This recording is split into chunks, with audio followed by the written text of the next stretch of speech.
bem, mas então como tratar a ansiedade? Aí você deve estar se perguntando, como é que os médicos, os psiquiatras, os especialistas tratam esse problema todo?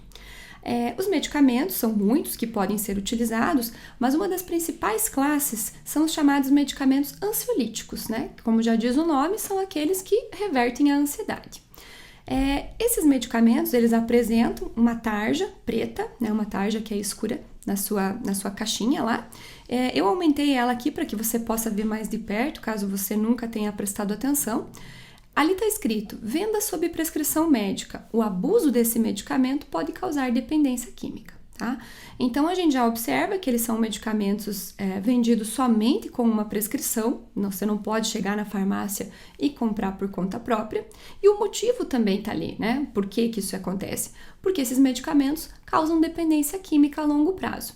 Exatamente. Semelhante àquela dependência química que a pessoa que usa drogas, né, as drogas de abuso, acaba desenvolvendo, o álcool também, o tabaco, certo? Então isso é bastante grave, né? O cérebro acaba se tornando dependente dessa substância.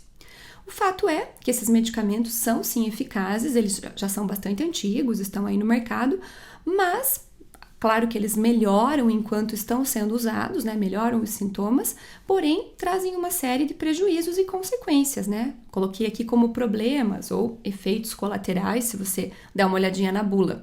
Aqui estão alguns listados. Sedação, aquela sensação de sono, parece que a pessoa está sempre meio atordoada, principalmente no início do tratamento.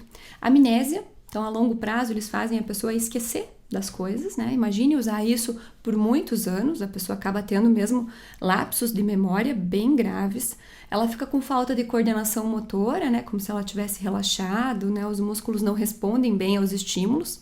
Pode ter síndrome de abstinência. O que é isso? Uma vontade enorme de usar a substância, uma necessidade, semelhante ao fumante que está parando de fumar, ele precisa, né? Ele quer fumar, então ele sente aquela sensação desagradável.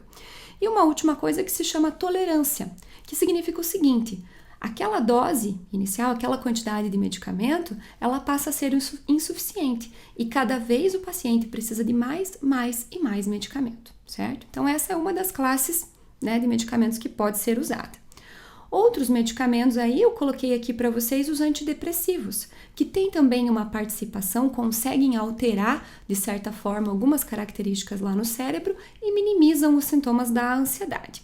Porém, também todos eles tarjados, não tarja preta, mas tarja vermelha, que pede prescrição e também podem causar uma série de danos, né, problemas que eu coloquei aqui no organismo. São muitos efeitos colaterais e também interações medicamentosas, porque às vezes, né, a pessoa, talvez você, usa mais de um, talvez use um ansiolítico e um desses antidepressivos ao mesmo tempo. A chance de desenvolver algum risco para o organismo, algum dano, é enorme, certo? Então, se a pessoa tem ansiedade, né, inevitavelmente um ou outro medicamento desses aqui já foi usado ou está sendo usado.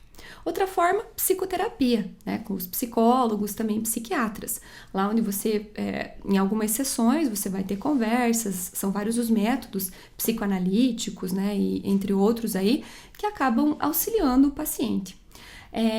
Existem muitos indícios de positividade, né, de um efeito bem satisfatório dessas sessões, mas também existem alguns problemas que têm sido cada vez mais relatados pelos pacientes. O tratamento geralmente é muito longo, são muitas sessões espaçadas, às vezes leva anos, né? Às vezes o paciente nunca tem alta dessas sessões. Muitas pessoas têm dificuldade para se expressar, para se abrir, né, e tudo mais, então acaba ficando insatisfatório também todo o processo.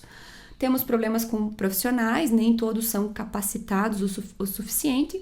É muito difícil mensurar o resultado, ou seja, ver se está funcionando, ter certeza que é a psicoterapia que está causando a melhora do paciente. Talvez seja um medicamento, talvez seja um outro fator, além do alto custo, né? Então, cada sessão tem o seu valor, assim também como cada medicamento tem o seu valor. Então, tudo isso junto, né, esses medicamentos e psicoterapia, podem funcionar para muita gente. Muitos relatos aí de sucesso e até mesmo cura, reversão da ansiedade patológica. Mas tem muito mais casos de pessoas que ou param com os tratamentos por N motivos e aí acabam tendo uma série de prejuízos, né? Que é o que está descrito aqui. Então, a falha nos tratamentos, por qualquer motivo que seja, pode levar à piora dos sintomas e agravamento do quadro como um todo, né? Então a pessoa se sente ainda pior do que ela era quando começou tudo isso.